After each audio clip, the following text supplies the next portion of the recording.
फिर याद किया। हेलो, आदाब, नमस्कार, सत श्री अकाल, प्रणाम। दिल ने फिर याद किया में आप सभी का तहे दिल से स्वागत है, इस्तकबाल है। मैं हूँ आपकी शीबा। एक निडर और बेखौफ फिल्म मेकर जो बड़ी बेबाकी से अपनी बात फिल्मी पर्दे पर रखते हैं और अपनी दिलचस्प कहानियों से सिनी जगत के चहेतों के दिलों में घर कर जाते हैं, ऐसे ही फिल्म मेकर की फेहरिस्त में मेहुल कुमार का नाम आता है। इसका अंदाजा इस बात से भी लगाया जा सकता है कि अदाकार नाना पाटेकर और राजकुमार जैसी शख्सियत को संभालना जहाँ कई नामचीन डायरेक्टर्स को भारी पड़ता था, वही मेहुल कुमार का राब्ता इन दो अभिनेताओं के साथ इतना अच्छा और गहरा रहा कि दोनों हमेशा मेहुल कुमार के साथ काम करने को राजी हो जाते थे, बिना किसी दखल और शर्तों के, और 6 महीनों के दिए गए मुकर्रर वक्त में ही शूटिंग भी मुकम्मल कर लेते थे। क्या कहा था तुमने? मेहुल कुमार ने अपनी बेबाक फिल्मों के जरिए न सिर्फ समाज में फैले भ्रष्टाचार के खिलाफ फिल्मों में आवाज बुलंद कर दी, बल्कि लोगों को इसके खिलाफ आवाज उठाने के लिए भी तैयार किया डायलॉग्स के जरिए। अपने 42 साल के कामयाब फिल्मी करियर में मेहुल कुमार ने बड़ी शोहरत हासिल की। कई कामयाब और बड़ी फिल्में डायरेक्ट और प्रोड्यूस की, जिनमें 18 गुजराती फिल्में हैं और 19 हिंदी फिल्में हैं। गर्ज यूं कहें कि अपने 42 साल के फिल्मी सफर में मेहुल कुमार ने 37 फीचर फिल्मों का निर्माण और निर्देशन किया तो गलत नहीं होगा, जिनमें बेशतर फिल्मों ने बॉक्स ऑफिस पर या तो सिल्वर या फिर गोल्डन जुबली मनाई। कुत्ते की तरह जीने की आदत पड़ी है सबको। मेहुल कुमार ने क्रांतिवीर, तिरंगा, कोहराम जैसी बेहतरीन फिल्में बनाई। इनकी हर फिल्म में बड़े स्टार कास्ट का होना जैसे लाजमी था। बोला भैया कितना शक्कर डाली है माँ। 1977 में अपने फिल्मी करियर की शुरुआत करते हुए मेहुल कुमार ने अपने करियर की पहली फिल्म 2 भाषाओं हिंदी और गुजराती में एक साथ बनाई थी, जिसका गुजराती नाम जन्म जन्म ना साथी और हिंदी नाम फिर जन्म लेंगे हम था। इन फिल्मों को आमिर खान के पिता ताहिर हुसैन ने प्रोड्यूस किया था। 1978 में पहली फिल्म के सुपरहिट हो जाने के बाद मेहुल कुमार ने एक के बाद एक 18 गुजराती फिल्मों की सीरीज बनाई। ज्यादातर फिल्में सुपरहिट रही और 3 फिल्मों ने सिल्वर जुबली भी मनाई। मेहुल कुमार ने 1982 में अपनी दूसरी हिंदी फिल्म अनोखा बंधन शुरू की और बाद में लगातार हिंदी फिल्में बनाते रहे और कामयाबी की लंबी पारी खेलते रहे। मेहुल कुमार की 1987 में आई फिल्म मरते दम तक ने गोल्डन जुबली मनाई थी, जिसके सितारे राजकुमार, गोविंदा और फराह थे। कोई ढूंढे। मरते दम तक की कामयाबी के बाद जंगबाज, नफरत की आंधी जैसी फिल्मों ने भी बॉक्स ऑफिस पर 80 के दौर में बड़ा अच्छा कमाल किया। मेहुल कुमार 1982 में सुपरहिट फिल्म तिरंगा लाए, जो कि राजकुमार और नाना पाटेकर के साथ एक अनोखी फिल्म बन गई और फिल्म के डायलॉग्स आज भी काफी मकबूल है और यादगार भी। ये फिल्म कल्ट फिल्मों की फेहरिस्त में शुमार होती है। गेंडा स्वामी, फ्यूज कंडक्टर। मेहुल बाद मेहुल कुमार ने अमिताभ बच्चन की होम प्रोडक्शन कंपनी ABCL की पहली फिल्म मृत्युदाता डायरेक्ट की थी। अमिताभ बच्चन ने इस फिल्म के साथ 5 साल बाद बॉलीवुड में वापसी की थी।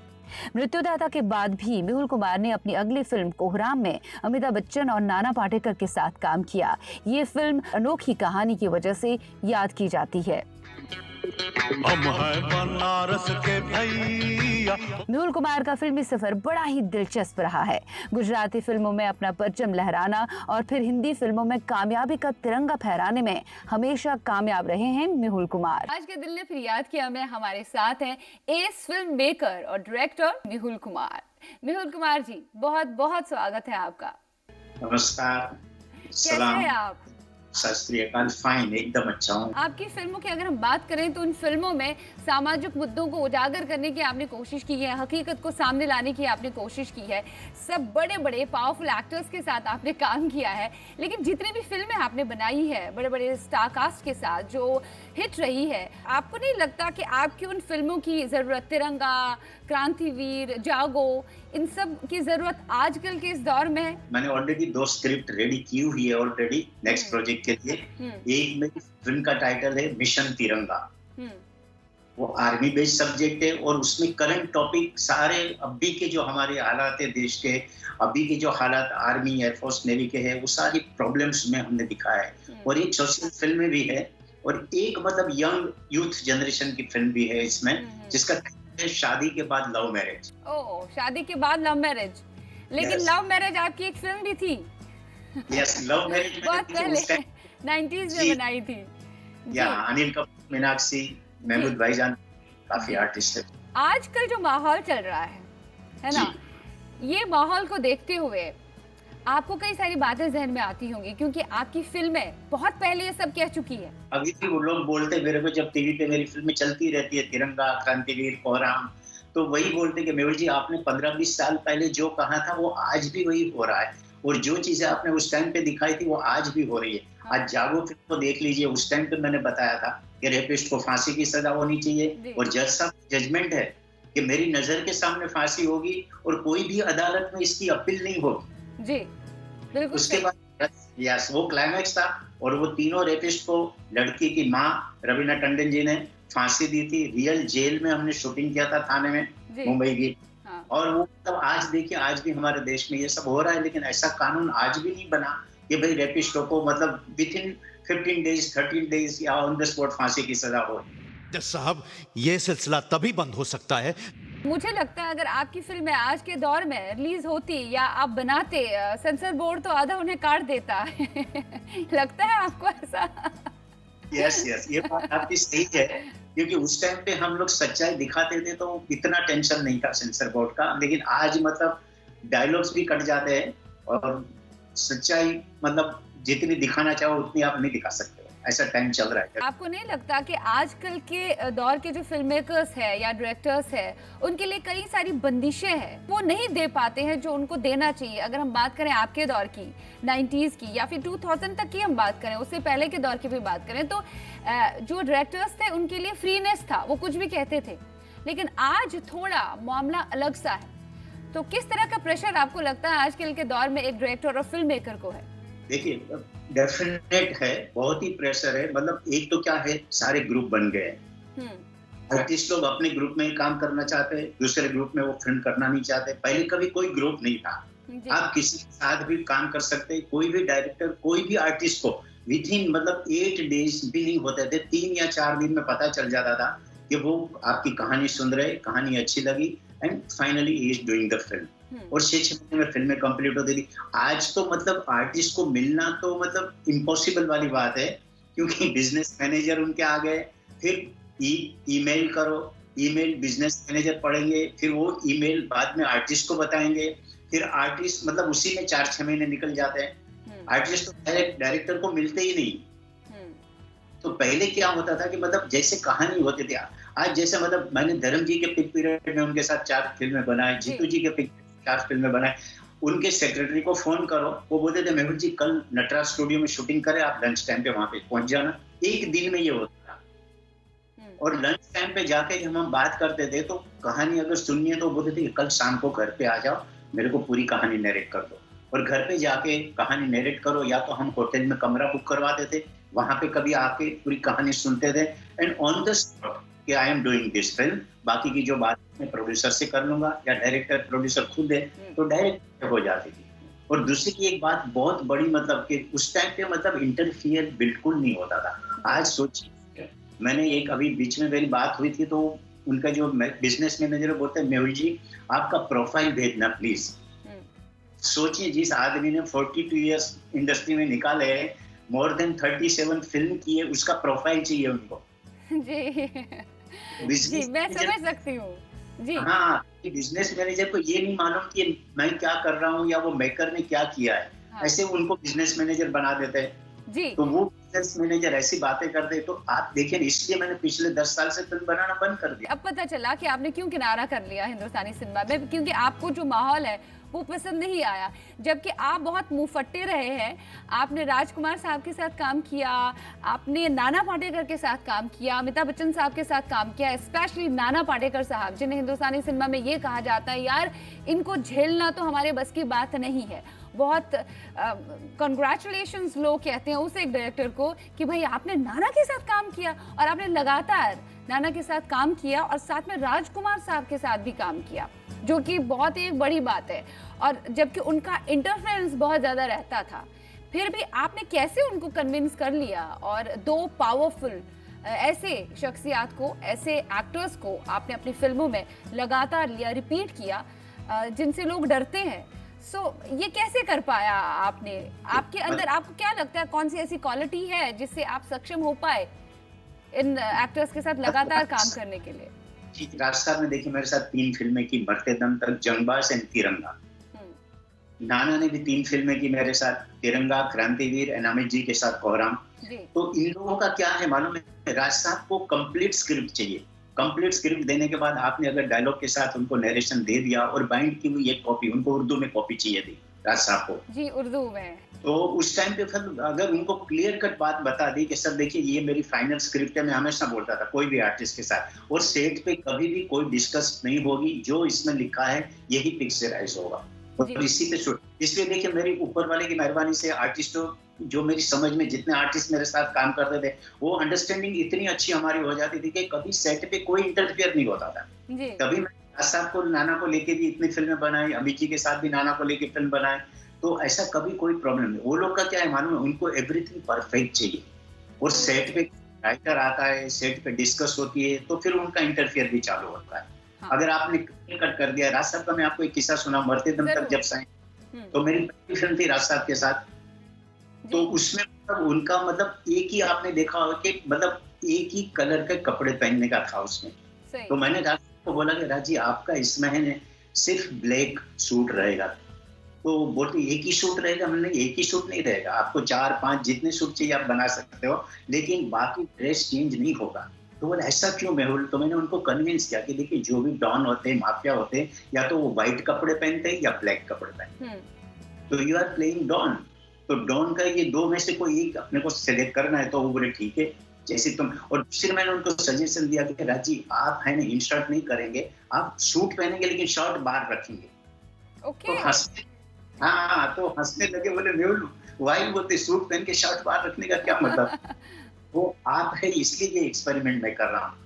राज साहब कुछ भी करेंगे पब्लिक डाइजेस्ट करेगी, और वही हुआ। देखिए बाद में बड़े बड़े स्टारों ने भी सूट पहन के शर्ट बाहर रखना चालू किया था। बिल्कुल सही, बड़ा ट्रेंड आपने शुरू किया। लेकिन बड़ी बात है कि राजकुमार साहब ने आपकी बात मानी। ऐसे एक्टर्स में राजकुमार साहब और अपने नाना पाटेकर शामिल होते हैं जो डायरेक्टर्स की नहीं सुनते, बार बार इंटरफेरेंस उनका चालू होता है, लेकिन आपकी तो लगातार उन्होंने सुनी और आपके साथ जो भी फिल्में की वो 6 महीने में भी कंप्लीट उन्होंने की है, तो ये अपने आप में बहुत बड़ी बात है। दुश्मनी और दोस्ती। एज ए डायरेक्टर, एक डायरेक्टर की खासियत क्या होनी चाहिए ताकि वो एक एक्टर को अपने इशारों पे नचा सके, जो आपने किया है? देखिए मेरे हिसाब से मतलब डायरेक्टर को स्क्रिप्ट का सेंस होना बहुत जरूरी है, then editing and photography also. ये तीनों चीजों में अगर वो मास्टर है तो उसकी स्क्रिप्ट में मतलब कभी रिशूट नहीं होगा, कभी फालतू डायलॉग्स उसमें नहीं रहेंगे। कभी कभी क्या होता है, राइटर इमोशंस में आके वो इमोशनल सीन 5 पेज का लिख देता है। अगर डायरेक्टर को राइटिंग की सेंस से तो 5 सीन के पेज को 1 पेज में भी बदल सकता है। उसके बाद फिर अगर आप राइटर है तो आपको स्टोरीज में टोटल इन्वॉल्वमेंट आपका होता है, कहानी में इन्वॉल्वमेंट होता है, तो प्रेजेंटेशन भी इतना अच्छा होता है। तो आज कोई भी आर्टिस्ट को जब मैं नरेशन देता था तो मैं विजुअल के साथ नरेशन देता था। आज हाँ, और आज क्या होता है कि डायरेक्टर ईमेल कर देते हैं, अब वो ईमेल उनके बिजनेस मैनेजर पढ़ेंगे, बिजनेस मैनेजर फिर उनको बताएंगे, उसके बाद वो अगर सुनना चाहेंगे तो सुनेंगे, अदरवाइज वो है। तो मेन अभी क्या हो गया बिजनेस में, आपको बोला ना क्रिएशन साइड हो गया, creation second thing, only business. आप देखिए मैं क्रांतिवीर की बात बताऊं, नारा को जब मैंने फाइनल किया क्रांतिवीर में, तो मैंने बोला ना देखिए इसमें है ना तेरे कपड़े नए नहीं बनाएंगे, तो तेरे जितने पुराने कपड़े हैं ना तू हमको दे देना, उतने नए कपड़े मैं तेरे को बना के दूंगा, और तेरे पुराने चप्पल वो पहनेगा, और पूरी फिल्म में तेरे कपड़े पे कोई आयरन नहीं होगी। मैं बोला विदाउट आयरन जी। तो क्योंकि तू झोपड़पट्टी में रहता है, गरीब लड़का है, और उसी में से आगे बढ़ के वो क्रांतिवीर बनता है, तो ही एक्सेप्ट बोलते नहीं यार मेहुल बहुत अच्छी बात है, मैं ऐसा ही करूंगा। और आप देख लीजिए पूरी फिल्म तो इंटरफियर। अच्छा, अगर हम ये कहें कि आपके कहने का मतलब है आजकल के जो एक्टर्स हैं वो हीरोगिरी में ज्यादा रहते हैं। हाँ, वो मतलब कैरेक्टर में वो नहीं होते, वो कोई कैरेक्टर करेंगे, कपड़े अपने हिसाब से पहनेंगे, ड्रेस डिजाइन उनका होगा, मेकअप में उनका होगा, सब चीजें से क्या होता है कंटेंट साइड में हो जाता है। अरे इज्जत से जीना है तो खुद रहना सीखो। क्योंकि आपको गुजराती सिनेमा का मनमोहन देसाई कहा जाता है, और तब तो बहुत पीक पे था गुजराती सिनेमा, और आपकी फिल्में एक के बाद एक हिट हो रही थी। उसके बाद जब आपने डायरेक्टोरियल डेब्यू दिया हिंदुस्तानी सिनेमा में, यहाँ आमिर खान के वाले साहब ताहिर हुसैन साहब ने आपकी भी थोड़ी हेल्प की, मनोबल बढ़ाया, तो यहाँ आने के बाद आपको लगता है कि आपको शुरुआत में थोड़ा दिक्कतों का सामना करना पड़ा, क्योंकि आपका कोई फिल्मी बैकग्राउंड तो था नहीं शुरुआत से, आप अपनी मेहनत से ही आए थे, तो आपको लगता है यहाँ आपको थोड़ा सा संघर्ष करना पड़ा, उससे गुजरना पड़ा, या फिर आपको लगता है कि आप ऊपर वाले के बड़े फेवरेट थे तो आपको सब कुछ मिलता गया? क्योंकि राजकुमार साहब और नाना पाटेकर और अमिताभ बच्चन जैसी हस्तियां जिसको पहली स्क्रिप्ट में हाँ कह दे, पहले नरेशन में हाँ कह दे, तो मुझे तो लगता है कि वो ऊपर वाले का फेवरेट ही होगा, या आपको दिक्कतों का सामना करना पड़ा? इस बारे में जानना चाहेंगे। इस बारे में मैं डेफिनेट कहूंगा कि ऊपर वाले मेरे पे बहुत ही मेहरबान थे। जितनी स्ट्रगल डायरेक्टर बनने के लिए लोगों को करनी पड़ती है उतनी मेहनत मैंने नहीं की, और ऊपर वाले की मेहरबानी से और मेरा एक कॉन्फिडेंस था, वो दोनों चीजों काम आई। और एक के बाद एक, देखिए जैसे गुजराती उसके बाद मेरी स्टार्ट हुई, तो गुजराती मेरी कंटिन्यू फिल्में, मतलब 18 फिल्मों में से 14 सिल्वर जुबली फिल्में सुपर हिट जी। और उसके बाद फिर प्रोड्यूसर प्राणलाल मेहता और अरुणा जी की मैंने होम प्रोडक्शन फिल्म की थी कंचन ने गंगा, जिसमें अरुणा जी ने गुजराती में डबल रोल किया था। उसके बाद उनकी होम प्रोडक्शन फिल्म अनोखा बंधन बनी, और अनोखा बंधन के बाद फिर लव मैरिज बनी। लव मैरिज भी मेरे गुजराती प्रोड्यूसर ही थे जिनकी फिल्म मैंने गुजराती की थी, और वो सुपर हिट थी। उसके बाद फिर हम लोग ने लव मैरिज, तो अनोखा बंधन एंड लव मैरिज दोनों सिल्वर जुबली फिल्म थी।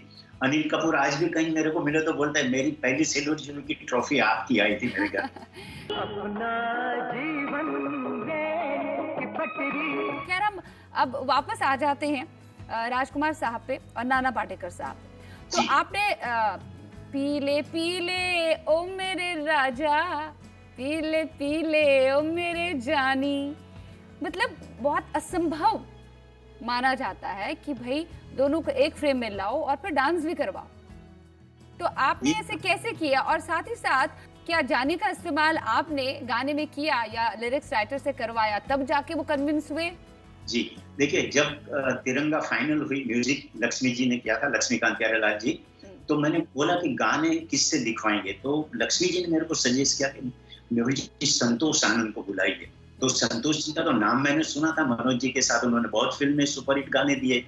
मैं बोला संतोष जी तो कहाँ है, मेरे को मालूम नहीं, उनका कोई फोन, उस टाइम पे मोबाइल तो थे नहीं।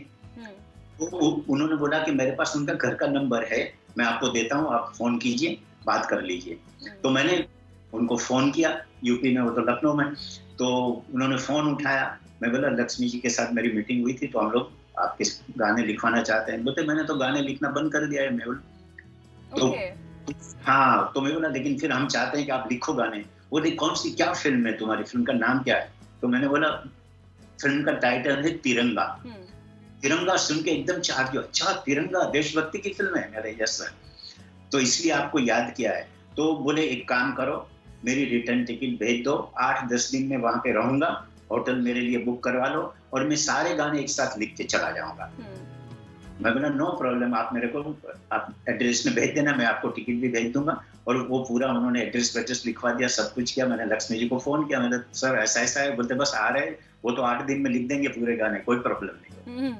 वो आए, होटल में ठहरे जू पे, और हम लोग की म्यूजिक सिटिंग होती रहती थी वहां पे। एक दिन फिर मैंने बोला कि संतोष जी देखिए, एक राज साहब का स्पेशल वर्ड है जानी, वो आज तक गाने में कहीं नहीं आया, तो ऐसा कुछ करो कि ये एक गाना है नाना का और राज साहब का, जिसमें जानी वर्ड राज साहब के थ्रू यूज हो जाए।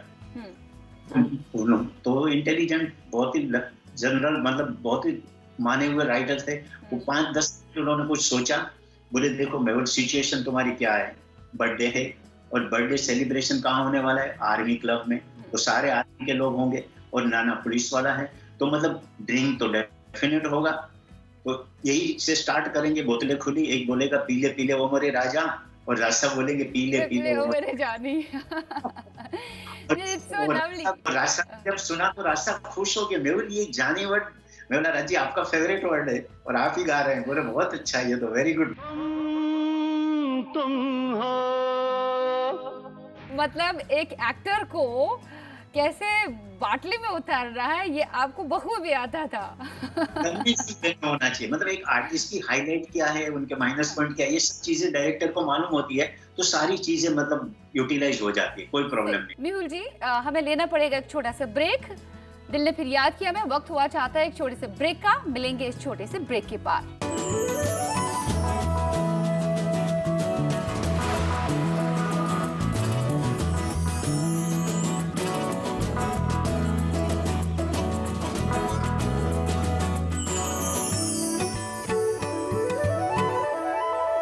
दिल ने फिर याद किया।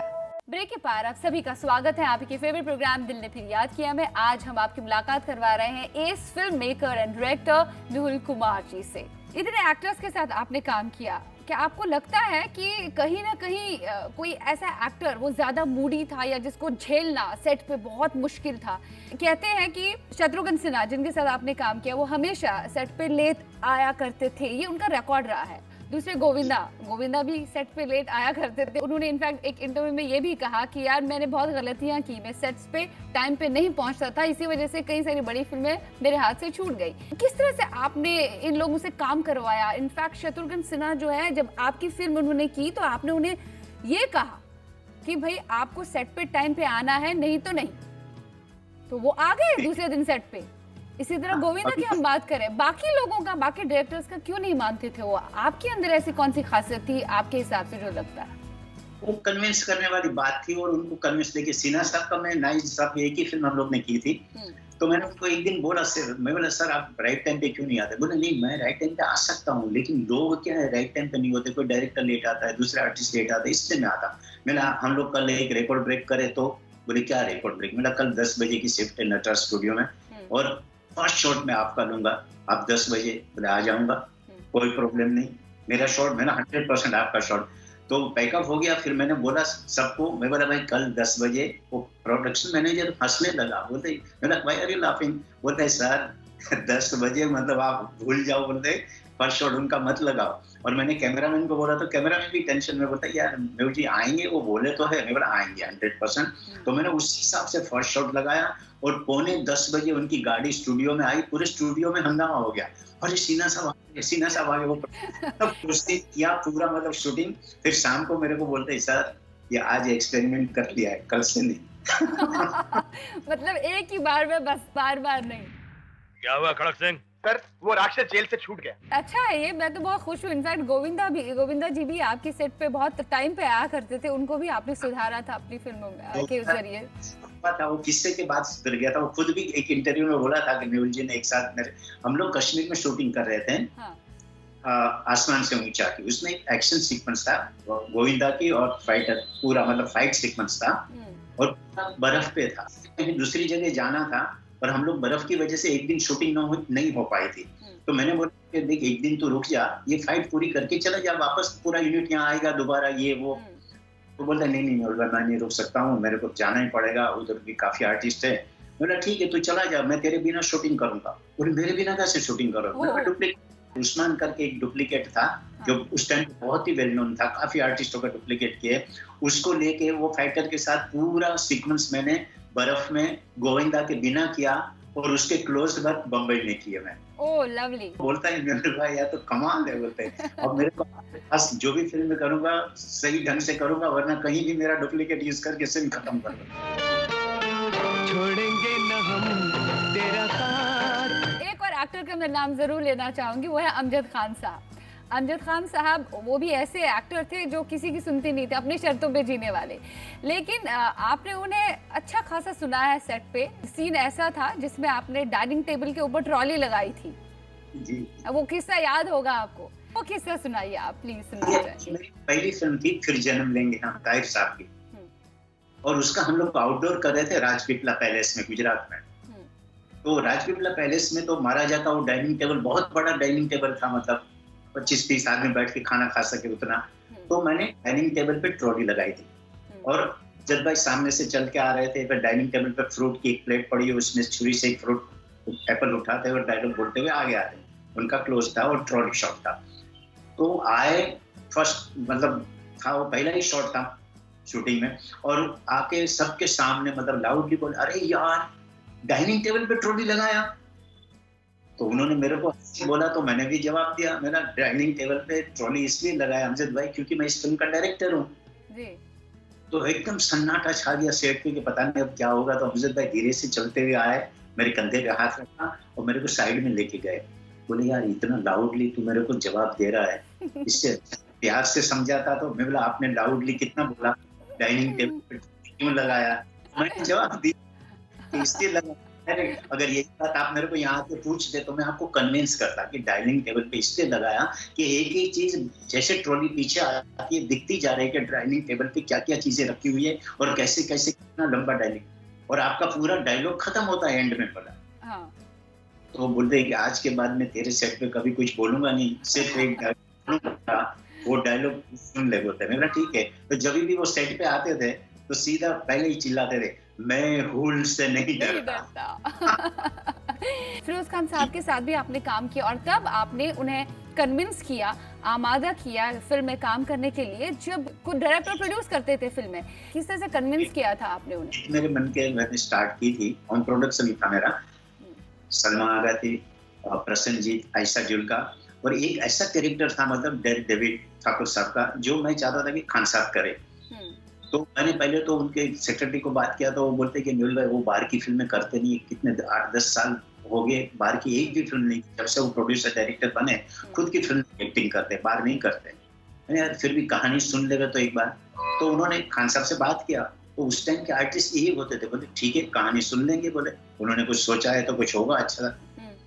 फिर मैं उनके घर पे जू बंगलो पे गया, कहानी सुनाई, कहानी सुनी, उनका रोल उनको बहुत अच्छा लगा। मेरे को बोल रोल तो बहुत अच्छा है, प्राइस क्या दोगे?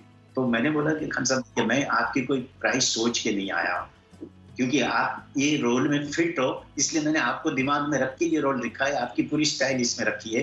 तो आप प्राइस मेरे बजट का पूछो तो मैं आपको बता सकता हूँ कि 11 लाख रुपया है। ओके। तो बोलते okay I am agree, no problem. और मैंने फिर उनको बोला, मैंने खान साहब देखिए एक बात हम क्लियर कर लेते हैं पिक्चर स्टार्ट होने से पहले, ये देखिए बाइंड की हुई स्क्रिप्ट है और मोस्टली मैं एज इट इज मेरी फिल्में कंप्लीट करता हूँ, जो शूटिंग आपको स्क्रिप्ट मिलेगी उसी हिसाब से, और 6 महीने में अपने फिल्म कंप्लीट कर ली। तो मेरे सेट के ऊपर आप बहुत बड़े डायरेक्टर है लेकिन आपके डायरेक्टर को मत जगाना। ऐसे मैंने तो एकदम वो खड़े हुए, मैंने सोचा अभी शायद ना ही बोलेंगे, और खड़े हुआ, मैं भी खड़ा हुआ तो मेरे को गले लगाया, बोले आई लाइक दैट, बोलता है you are director I am your actor, बोलता है। और कंप्लीट होगी ये फिल्म, डोंट वरी।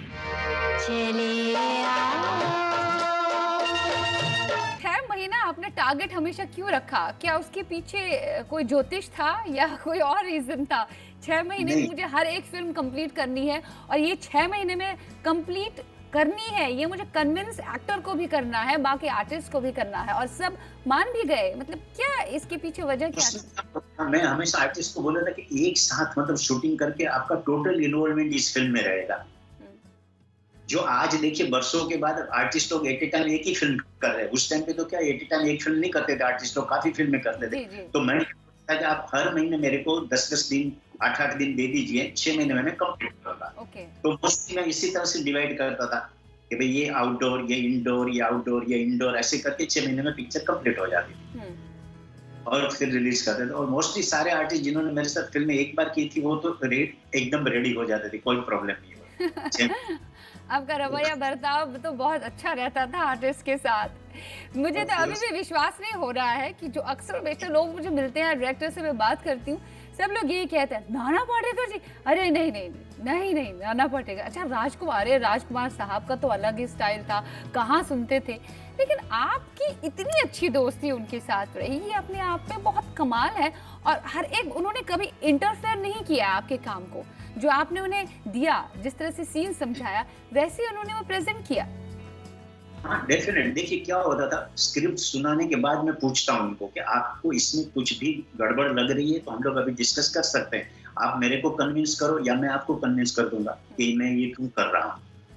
तो मोस्टली वो एक बार कुछ छोटा मोटा सजेशन देते थे तो मैं उनको कन्विंस करता था कि नहीं देखिए एज ए डायरेक्टर ये सीन का मतलब ये है कि ये सीन का आगे का सीन आफ्टर इंटरवल आता है, तो आर्टिस्ट को कन्विंस कर दो तो दे एग्री। हमेशा मोस्टली क्या होता है सेट पे डिस्कस करो तो आर्टिस्ट वो एक ही सीन में इन्वॉल्व होता है, जो सेट पे जिस सीन कर रहे हैं हम लोग, तो उस टाइम कुछ भी डायलॉग चेंज करवा देगा। अब उस डायलॉग का कुछ मतलब आगे पीछे भी लिंक होता है, कभी कभी फिल्मों में सीन का भी आगे पीछे लिंक होता है, तो वो आर्टिस्ट को वो कन्विंस कर दो तो वो कन्विंस हो जाता है। तो कभी भी नाना के साथ भी देखिए, नाना का सबसे बड़ा मैं आपको बोलूं कि क्लाइमेक्स क्रांतिवीर का, कोई नहीं मानेगा कि मैंने एक दिन में वो क्लाइमेक्स पूरा किया है। आप देखिए ओ पिक्चर। लवली।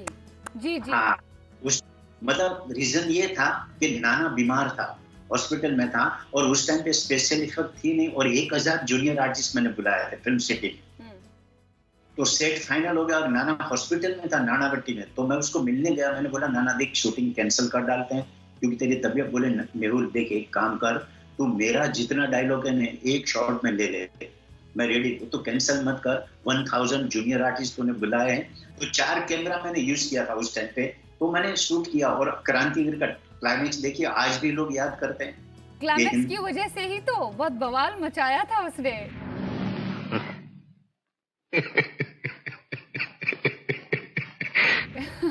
खैर आपकी सारी फिल्में, मोस्ट ऑफ द वो फिल्में जिनमें आपने डायलॉग्स भी खुद लिखे हैं, वो बहुत कामयाब तरीन साबित हुई है। नेशनल अवार्ड्स आपकी फिल्मों को मिला है। आपकी फिल्में हमेशा याद की जाती हैं अच्छे स्क्रिप्ट की वजह से, अच्छी कहानी की वजह से, अच्छे अदाकारों की अदाकारी की वजह से, और आपके निर्देशन की वजह से। और साथ में अगर हम म्यूजिक की बात करें तो आपकी फिल्म का म्यूजिक भी थोड़ा अलग सा रहा।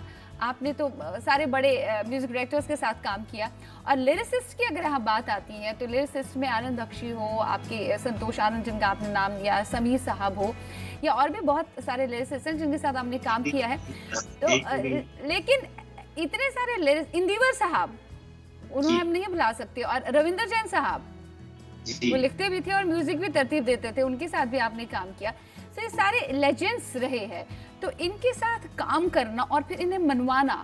एग्जाम्पल अगर हम लिरिसिस्ट की बात करें, गीतकार की बात करें, तो सारे लिरिसिस्ट में किसी लिरिसिस्ट को आपको ज़्यादा मनवाना नहीं पड़ा। फॉर एग्जाम्पल आपकी जो डिमांड थी या सिचुएशनल सॉन्ग था कोई, आपको उन्हें ये कहना था कि भाई मुझे इस वे में ये चाहिए, इसी वे में मुझे चाहिए। लेकिन कुछ गीतकार ऐसे होते हैं वो लिख के लाते हैं, नहीं भाई इसके आगे हम कुछ नहीं कर सकते, इतने अंतरे हमने दिए तो इतने दे दिए। लेकिन आपको सबसे बेस्ट गीतकार आपके हिसाब से, जो आपके हिसाब से चला, कौन मिला, वो नाम जानना चाहेंगे हम। देखिए वैसे तो सबके साथ मेरी बहुत अच्छी ट्यूनिंग थी, मतलब बख्शी साहब के साथ भी इतने अच्छे थे, हसरत जयपुरी साहब के साथ भी मैंने फिल्म की थी, इंदिवर जी के साथ भी फिल्में की, रविंद्र जैन जी के साथ भी की, और समीर के साथ भी फिल्में की काफी। तो मतलब किसी के साथ भी ऐसा कभी कोई मतलब प्रॉब्लम नहीं हुआ था, क्योंकि मैं पहले पूरी कहानी की लाइन सुना देता था, फिर सिचुएशन सारे गीतों की सुना देता था, तो हमेशा अच्छा रिजल्ट आता ही था। लेकिन समीर के साथ मेरी ट्यूनिंग बहुत अच्छी थी, क्योंकि मतलब समीर थोड़ा आगे की भी यंग जनरेशन के हिसाब से भी सोचता था। जी जी। आप देखिए जैसे लिबरल है चीजों को लेकर। हाँ, मैंने हमेशा एक्सपेरिमेंट भी किए। उसमें एक गाना है नाना का जो कभी 101 कभी 102, कभी 102, यस। तो मैंने बोला यार एक गाना ऐसा बना दे जिसमें इंग्लिश वर्ड भी आए, और नाना महाराष्ट्रियन है तो मराठी वर्ड भी आए और हिंदी वर्ड भी आए। तो समीर मेरे को हंसने लगा, बोलते मेहुल भाई यार ऐसा कैसे मिक्स गाना होगा, बोलते आज के जमाने। मेरा क्यों नहीं होगा, मेरा तुम लिखो। मैं बोला और अपना जो डिस्को का सॉन्ग है उसमें मतलब नाना गाएगा तो नाना मतलब इंग्लिश में भी बोलेगा, हिंदी में भी बोलेगा, मराठी में भी 1-2 लाइन आएगी। तो मेरे को 1-2 दिन दो, मैं सोचता हूँ। फिर उसने 1-2 दिन बाद मुखड़ा बनाया, मैंने देखा जब तेरी नजरों के थ्रू, कभी 101 कभी 102, जो बहुत ही पॉपुलर हुआ था। और आज भी ये गाना जो बजता है ना बहुत अच्छा लगता है। चल हट बाजू हट नट खट हट जा। नाना पाटेकर के एक्सप्रेशंस, जो गाने आपने उन्हें दिए हैं, स्पेशली जिन गानों में आपने डांस करवाया है, और उनके एक्सप्रेशंस वो तो खुद ही बोलते हैं सब, कुछ कहने की और जरूरत नहीं है। इनफैक्ट उन पे ज्यादा मेहनत नहीं करनी पड़ी होगी आपको, मुझे लगता है। नहीं बिल्कुल नहीं। थोड़ा मतलब जब गाना पहले तिरंगा में एक गाना रखा था तो तब थोड़ा सा बोल रहा था मेहुल यार गाना मेरे, तुम गाना, मैं बोला क्यों गाना, तुम गाना गा सकते हो, गाने में क्या प्रॉब्लम है, तुम आर्टिस्ट अच्छे हो तो एक्सपेरिमेंट करने में कोई प्रॉब्लम नहीं, और गाना अच्छा होगा तो तुम आर्टिस्ट तो इन्वॉल्व हो जाओगे, पब्लिक लाइक करेगी। वो वही हुआ देखिए, बिल्कुल सही कह रहे हो आप। हाँ। और उसके बाद प्रोग्राम में मैंने उसका एकदम तब्बू के साथ गाना डाला था, वो भी ऐसा ही जबरदस्त गाना था, हम लोग ने शूटिंग वो भी हिट हुआ था। बिल्कुल सही कह रहे हो आप। सुनो बाबू मोशाई हमें तेरे दीवाने।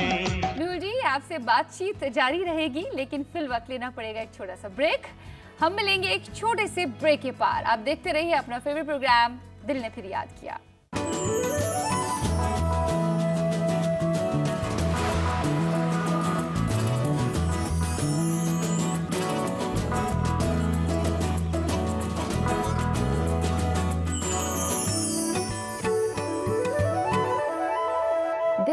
याद किया। दिल ने फिर याद किया हमें कुछ किस्से कहानियों के साथ। एक बार फिर से हम ब्रेक के पार हाजिर हुए हैं। हमारे साथ आज महवे गुफ्तगू है मेहुल कुमार जी। जैसे मेरा ये मानना है कि आपने जिन भी लेजेंड्स के साथ काम किया, एक्टर्स के साथ काम किया है, उनका कहीं ना कहीं आपकी फिल्मों की वजह से कमबैक हुआ है, मानते हैं आप? जिनमें मुझे अमिताभ बच्चन साहब ही महसूस होती हैं, क्योंकि ABCL के तहत जब उन्होंने अपनी फिल्म बनाई थी तो उसकी स्क्रिप्ट आपने ही लिखी थी। हाँ जी।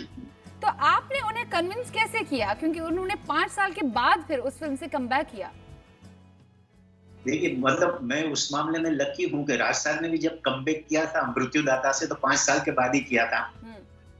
उसके बाद मतलब अमित जी तो मतलब एक हिस्ट्री है हमारी इंडस्ट्री की, मतलब तो अमित जी का जब कमबैक हुआ, हालांकि मैंने कभी ये नहीं सोचा था कि अमित जी का कमबैक मेरे साथ होगा या उनकी फिल्म मैं करूंगा। अमित जी ने मेरी 3 फिल्मों के मुहूर्त शॉट किए थे, मुहूर्त किया था, लव मैरिज, आसमान से ऊंचा और आंसू बने अंगारे। ये तीनों फिल्म तो मेरी पहचान थी और मंजी ने मेरी पहचान करवाई थी उनके साथ, लेकिन मैंने कभी ये सोचा नहीं था। लेकिन फिर हमारे एक कॉमन फ्रेंड उनके और मेरे थे, जम्मू सुगन, उनकी डेथ हो चुकी है, वो एक पार्टी में मेरे को मिले, रंगीला का था म्यूजिक लॉन्च, अमित जी भी थे। तो उस टाइम पे बात निकली तो बोले कि सर आपके पास कुछ है नहीं गर्मा गर्म सब्जेक्ट? तो मैं, सर सब्जेक्ट तो है, किसके लिए? बोलते मेरे लिए, और किसके लिए? तो मैं बोले हाँ नो प्रॉब्लम। मैं बोला मैं, तो बोले कल बात करेंगे शीतल जी। तो फिर मैं तो पार्टी में ऐसी बातें होती रहती है, मैंने सीरियस नहीं लिया था। लेकिन दूसरे दिन शीतल जी का फोन आ गया, बोलते वो सर ने आपसे कुछ कहानी की बात की है, तो वो बोलते कब सुना सकते हो? मैं बोला आप जब बोलो। तो बोले कल प्रतीक्षा में आ जाओ 11 बजे, 1-1.5 घंटा आराम से, कंप्लीट स्क्रिप्ट है, मेरा कंप्लीट स्क्रिप्ट है। तो वो मृत्युदाता फिल्म जो कंप्लीट लिखी हुई थी मैंने उनको सुनाई, एंड सुनने के बाद ही मतलब वो खड़े हुए मेरे को गले लगा, बोलते I am doing this film first. बोलते उन्हें कमबैक करना था, हजारों लोगों ने, डायरेक्टर्स ने उन्हें स्क्रिप्ट सुनाई होगी, लेकिन उन्होंने आपकी स्क्रिप्ट को हामी भर दी और हाँ कह दिया, और फिर रेस्ट इज हिस्ट्री। कभी कभी आपको ऐसा नहीं लगता कि आप ना बहुत ज्यादा लकी रहे हैं इस मामले में? Do you think? Yes definite lucky, ऊपर वाले का मेहरबानी है। वरना तो मतलब अमित जी के तो देखिए कितने उस कमबैक में कितने लोगों के नाम आते थे कि अमित जी इनकी फिल्म पहले करेंगे, इनकी फिल्म पहले करेंगे। और पहली फिल्म मेरे साथ की, वो भी उनकी होम प्रोडक्शन, ABCL डायरेक्टर और राइटर था, और फिल्म बनी 6 महीने में कंप्लीट हुई। लेकिन शायद सुपरहिट जितनी होनी चाहिए थी उतनी नहीं हुई थी। इन सारे एक्टर्स में आपको सबसे ज्यादा मूडी एक्टर कौन महसूस हुआ है अब तक एज अ डायरेक्टर? क्योंकि आपने 2 पावरफुल एक्टर्स को एक साथ भी लाया है, तो दोनों की सोच अलग है, दोनों का काम करने का तरीका अलग है। फिर भी आप अपने हिसाब से मुझे बताएं, जैसे कि आपने धर्मेंद्र साहब और जितेंद्र साहब, उन दोनों के साथ भी काम किया, उन दोनों को भी आपने एक ही फिल्म में लाया है। मूड के हिसाब से देखा जाए तो राज साहब नंबर 1 ही आ सकते हैं। ओके। क्योंकि उनकी हर एक के साथ नहीं जमती थी। हाँ। फिर नंबर 2 दिया जाए तो नाना को ही दिया जा सकता है, क्योंकि उसका भी वही हाल है, 90% वो एक फिल्म डायरेक्टर के साथ करता है या एक दूसरे में झगड़ा होता है। मेरे साथ दोनों ने 3-3 फिल्में की। तो मतलब ऐसे मूडी वो थे, लेकिन उनके हिसाब से अगर सही ढंग से अगर आप कैरेक्टर लेके जाओ, कहानी ऐसे लेके जाओ, सब्जेक्ट लेके जाओ, तो मतलब राज साहब के लिए मैं डेफिनेट कहूंगा कि राज साहब का नेचर देखा जाए ना तो बच्चे जैसा था। उनको कन्विंस आप कर दो ना तो राज साहब को इजीली आप शूटिंग करवा सकते हो। नाना भी कन्विंस कर दो तो नाना के साथ कोई प्रॉब्लम नहीं होती, लेकिन कन्विंस करने के लिए आपके पास स्ट्रॉन्ग पॉइंट होने चाहिए, अब कन्विंसिंग पावर होना चाहिए, या वैसी स्क्रिप्ट होनी चाहिए, या वैसा कैरेक्टर होना चाहिए, और उसके मुताबिक शूटिंग होनी चाहिए। तो दे आर इस मामले में तो आप सर्वश्रेष्ठ रहे हैं फिर, और बहुत लकी भी रहे हैं। क्या जाते जाते एक आखिरी सवाल, क्योंकि डायलॉग्स भी आपने अपनी फिल्मों के खुद ही लिखे हैं, तो उसमें तो आप बहुत ही लाजवाब है। आपकी इन सारी फिल्मों में कौन सा ऐसा डायलॉग है जिसने जहन पर छाप छोड़ दी? तो आपके हिसाब से वो कौन सा डायलॉग आपकी फिल्मों का जो क्रांति ला सकता है, एक नई क्रांति आज के दौर में? देखा जाए तो क्रांतिवीर में जो बात थी, जो बरसों से हमारे देश में चली आ रही है और आज भी चल रही है, वो है हिंदू मुस्लिम। तो उसमें मतलब देखिए नाना का वो सीन था, ये हिंदू का खून या मुस्लिम का खून बोलते, बनाने वाले ने जब हमारे खून में कोई बोलते वो नहीं किया है, कमी तो नहीं तू रखी है तो हाँ, तो वो सीन इतना पावरफुल था कि मतलब वो लोग मतलब उस सीन को मतलब इतना याद करते हैं आज भी। और क्लाइमेक्स में वो सारी बातें जो नाना बोलता है कि पहले हमने राजा महाराजाओं की गुलामी की, फिर अंग्रेजों की, और अब चंद गद्दार नेताओं की, ऐसे डायलॉग थे उस टाइम पे और लोग लाइक करते थे। और आज भी वो फिल्में देखिए टीवी पे हर महीने में तिरंगा, क्रांतिवीर, कोहराम दिखाई जाती है। सही। इस बचपन से तू दुश्मनी का बीज बो रहा है इधर। बहुत बहुत अच्छा लगा मेहुल जी, आपने यादें ताज़ा की, कुछ किस्से कहानियां हमसे बांटी, दिल ने फिर याद किया। मैं उम्मीद करते हैं कि आपको भी हमसे बात करके बहुत अच्छा लगा होगा, घर पे ही सही, लेकिन आने वाले वक्तों में जब सब सही हो जाएगा, सामान्य हो जाएगा, तो हम ज़रूर आपको अपने स्टूडियो में दावत देंगे और भी किस्से कहानियों पर बात होगी। फिलहाल बहुत बहुत धन्यवाद आपका। आप इसी तरह से अच्छी अच्छी फिल्में, हकीकत पर आधारित, हकीकत पर मबनी फिल्में बनाते रहिए और हम लोगों को एंटरटेन करते रहिए। आप जैसे डायरेक्टर्स की, फिल्म मेकर की अशद ज़रूरत है इनफैक्ट आजकल के इस दौर में। थैंक्स अ लॉट, बहुत बहुत शुक्रिया। ओके। मैं उम्मीद करती हूँ आपको आज का प्रोग्राम दिल ने फिर याद किया बेहद पसंद आ गया होगा। एक नई शख्सियत के साथ हाजिर हो जाएंगे, नए किस्से कहानियों के साथ, यादों के साथ हाजिर हो जाएंगे अपने नए एपिसोड में। तब तक के लिए अपना ध्यान रखिएगा, अच्छी फिल्में देखने के आदी हो जाइए, क्योंकि अच्छी फिल्में हमें काफी कुछ सिखाती है। Bye bye, take care, I will be seeing you soon.